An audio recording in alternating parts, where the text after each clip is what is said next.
Central ఢిల్లీలోని Rao IAS study సెంటర్లోకి వరద పోటెత్తి ముగ్గురు విద్యార్థులు మృతి చెందిన ఘటనపై విద్యార్థులు ఆగ్రహం వ్యక్తం చేస్తున్నారు. మున్సిపల్ అధికారులు నిర్లక్ష్యంగా వ్యవహరించడం వల్లే తమ ప్రాణాలు, స్నేహితులు ప్రాణాలు కోల్పోయారని ఆరోపించారు. రావుస్ కోచింగ్ సెంటర్ ఎదుట ధర్నా చేస్తున్నారు. బాధితులపై కఠిన చర్యలు తీసుకునేంత వరకు ధర్నాను ఆపబోమని తేల్చి చెబుతున్నారు. చిన్నపాటి వర్షాలకే వరదలు ముంచెత్తుతుంటే ఏం చేస్తున్నారని ప్రశ్నించారు. ఈ ప్రాంతంలో డ్రైనేజీ వ్యవస్థ దారుణంగా ఉందని 12 రోజుల క్రితమే కౌన్సిలర్కు తెలియజేశామని తెలిపారు. వారు వెంటనే చర్యలు తీసుకోకపోవడం వల్ల ఈ ఘటన జరిగిందన్నారు. దీనికి కౌన్సిలర్, ఇతర ప్రభుత్వ అధికారులు సమాధానం చెప్పాలని డిమాండ్ చేశారు. మరోవైపు స్టడీ సర్కిల్ యజమాని, కోఆర్డినేటర్ను పోలీసులు అదుపులోకి తీసుకున్నారు. ప్రమాదంలో మృతి చెందిన విద్యార్థులను తానియా సోని, శ్రేయా యాదవ్, నెవిన్ డాల్ఫిన్ గా గుర్తించారు.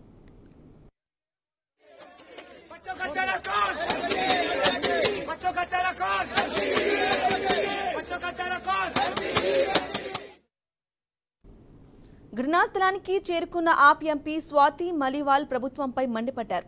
ప్రమాదం జరిగి 12 గంటలు అవుతున్నా ఇప్పటి వరకు ప్రభుత్వ అధికారులు, మంత్రులు ఇక్కడికి రాలేదని దుయ్యబట్టారు. ఈ మరణాలు ప్రమాదం వల్ల జరిగినవి కాదని, అధికారుల నిర్లక్ష్యం వల్ల జరిగినవని ఆగ్రహం వ్యక్తం చేశారు.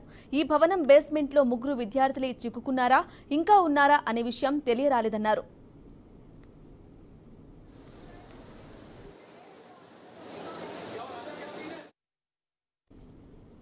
ఘటనా స్థలానికి చేరుకున్న స్వాతి మలివాల్ను విద్యార్థులు అడ్డుకున్నారు.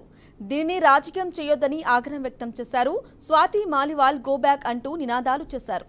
ఘటన విషయంలో ఢిల్లీ ప్రభుత్వంపై బీజేపీ నేతలు మండిపడ్డారు.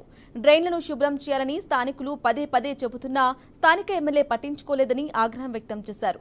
దీనికి బాధ్యత వహిస్తూ జల్బోర్డు మంత్రి అతిషి దుర్గేష్ పాఠక్ రాజీనామా చేయాలని డిమాండ్ చేశారు. का नाम दिया जा रहा है सर। आप लोग